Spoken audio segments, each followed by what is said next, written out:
Hello बच्चों, शारदीय नवरात्र की आप सभी को हार्दिक शुभकामनाएं। हम यहाँ पर रिसोर्सेस चैप्टर कंप्लीट कर रहे थे और अब हम आगे पढ़ना शुरू करेंगे। हमने देखा था गांधीयन फिलॉसफी से प्रेरित शुमाकर की बुक स्मॉल इज ब्यूटीफुल। इसी कंटेक्स्ट में जब हम लैंड रिसोर्सेज देखते हैं तो लैंड रिसोर्सेज का मतलब है जहां तक आप ये सारी की सारी जमीन देख रहे हैं वो सब लैंड रिसोर्सेज में आएगा। लेकिन जितनी भी जमीन आप देख रहे हैं वो लैंड रिसोर्स का हिस्सा तो है, लेकिन उसके बावजूद उसमें से जो पूरा प्रपोर्शन है वो यूटिलाइजेशन में नहीं आता है।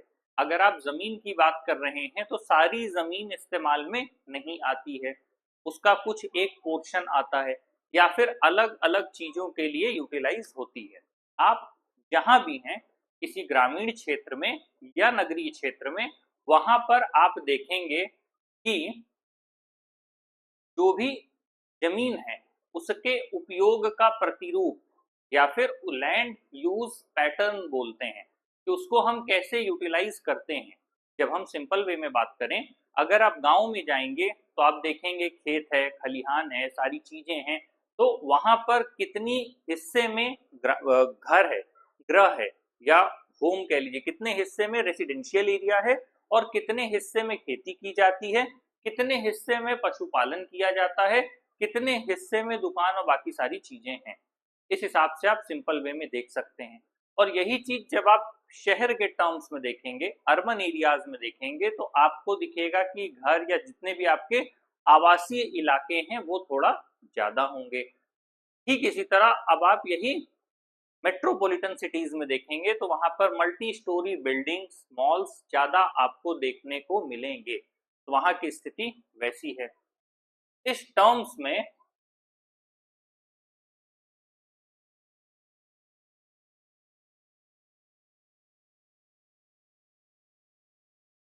जो भी हमारी इकोनॉमिक एक्टिविटीज होती है लैंड के ऊपर, उस हिसाब से कैलकुलेट किया जाता है।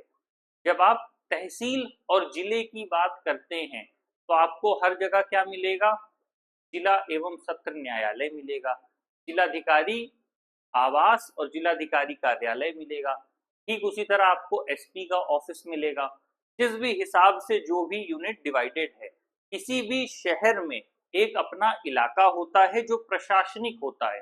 जैसे आप हर एक शहर में सिविल लाइंस है, कटरा है या चौक है, ऐसी जगहें आपको मिल जाएंगी। चौक या घंटाघर या सिविल लाइंस, ये जगहें आपको मिलेगी। अंग्रेजों के समय से है, अभी तक इनका नाम नहीं बदला गया। सिविल लाइंस आने वाले समय में शायद किसी क्रांतिकारी के नाम पर हो या जो भी हो, हमें नहीं पता, लेकिन भविष्य में कुछ ऐसा देखने को मिल सकता है क्योंकि ये औपनिवेशिक काल की निशानी है। सिविल लाइंस का मतलब सिविलाइज्ड लाइंस, जहां सिविलाइज्ड लोग रहते हैं। तो एटलीस्ट इतने तो अब हम पढ़ लिख गए हैं कि उसको बदल सकें, वो एक अलग मुद्दा है। तो उसी टर्म्स में जब हम बात करते हैं, हर जगह एक प्रशासनिक इलाका होता है जहां पर अक्सर आप देखेंगे कि जिलाधिकारी कार्यालय और जो आपका कचहरी है वो आसपास ही बना होता है। चाहे आप इसको जिले के स्तर पर देख लीजिए, अगर आप उत्तर प्रदेश की ही बात कर रहे हैं तो कोई भी तहसील हो, जिला हो, ब्लॉक हो, कुछ भी हो, कहीं पर भी आप देखेंगे तो एक जगह आपको दिखेगा। और फिर जब वही स्टेट के लेवल पे बात है तो किसी एक जगह पे हाई कोर्ट होगा, बाकी एडमिनिस्ट्रेटिव ब्लॉक्स होंगे। जैसे जो भी राजधानी है, अगर आप राज्य की राजधानी की बात कर रहे हैं तो राजधानी वो जगह है जहां से पूरा सेंटर ऑपरेट होता है उस स्टेट का। उस स्टेट की जो भी आपको एडमिनिस्ट्रेटिव हेड होंगे, पुलिस के हेड होंगे या बाकी डिपार्टमेंट के हेड्स होंगे, वो सब आपको राजधानी में ही मिलेंगे और वहीं आपको सीएम भी मिलेंगे। तो ये चीजें क्या है? डिवाइड है। जब आप बात करते हैं लैंड पैटर्न में भी बात करते हैं तो आपको पता होना चाहिए कि एडमिनिस्ट्रेशन के टर्म्स में चीजें डिवाइड हैं, इकोनॉमी के टर्म्स में डिवाइड है, रेसिडेंस के टर्म्स में डिवाइड है, हर एक टर्म्स में चीजें डिवाइड हैं। यहां तक कि किसी शहर में कितनी जो आपकी जमीन है वो केंद्र की है। जैसे जो भी सेंट्रल के इंस्टीट्यूट हैं, जैसे आपका रेलवे हो गया या इंडियन आर्मी हो गया, इनकी जो जमीन है वो सेंट्रल ऑक्युपाई करके रखता है। ये हैं तो राज्य के दायरे में ही आएंगे, क्योंकि ये एक राज्य के भीतर है, राज्य के दायरे में आएंगे, लेकिन राज्य के दायरे में आने के बावजूद वो चीजें सेंट्रल ने ऑक्युपाई करके रखी हुई हैं। और उसके अलावा बाकी जो जमीन है वो स्टेट के पास होगी, और जो एग्रीकल्चरल लैंड है वो अलग होगी, स्टेट के जो ऑफिसेस की लैंड है वो अलग है। तो ये पूरा एक लैंड पैटर्न बनता है कि जमीन किसके पास कितनी है। इसीलिए वर्तमान में भी जैसे यूपी सरकार है, कृषि संबंधित जमीनों का भी धीरे धीरे डिजिटलीकरण किया जा रहा है। उसका मकसद क्या है? उसका मकसद सिर्फ और सिर्फ इतना ही है कि सारी जमीन का एक ब्यौरा अपने पास तैयार हो, जिससे राष्ट्र के विकास की रूपरेखा रखी जा सके। बहुत समय तक लोगों के लिए जमीन ही वो हिस्सा था जहां से वो चीजों को इधर उधर कर पाते थे, लेकिन वास्तविकता में जमीन के कारण ही, उसके उपयोग और प्रतिरूप को ही सुरक्षित करने के कारण बहुत सी जो विसंगतियां हैं वो समाप्त हो जाती हैं। तो जब हम लैंड रिसोर्स की बात करते हैं तो अल्टीमेटली उसमें पहली चीज तो आती है टोपोग्राफी, कि ज्योग्राफिकल लेवल पर कैसे डिवाइड है। उसके बाद आता है फिर ह्यूमन एस्पेक्ट। ह्यूमन एस्पेक्ट में क्या आएगा? जो मैंने अभी आपको बताया कि वो आपका प्रशासनिक हो सकता है, आर्थिक हो सकता है। जैसे हर जगह आप देखेंगे कि मंडी लगेगी, अब वो भी जमीन का उपयोग ही है, क्योंकि जमीन के ऊपर ही लगा रहे हैं। हर जगह मंडी आपको मिलेगी,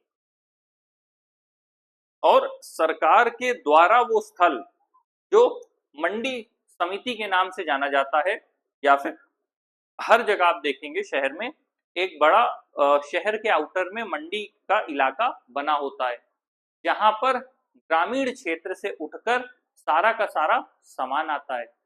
उसमें जो भी आपका घरेलू स्तर पर इस्तेमाल होने वाली, चाहे वो सब्जी हो, फल हो, कुंतल के भाव, क्विंटल में वहां से गांवों से ग्रामीण क्षेत्र से होकर के मंडी आता है।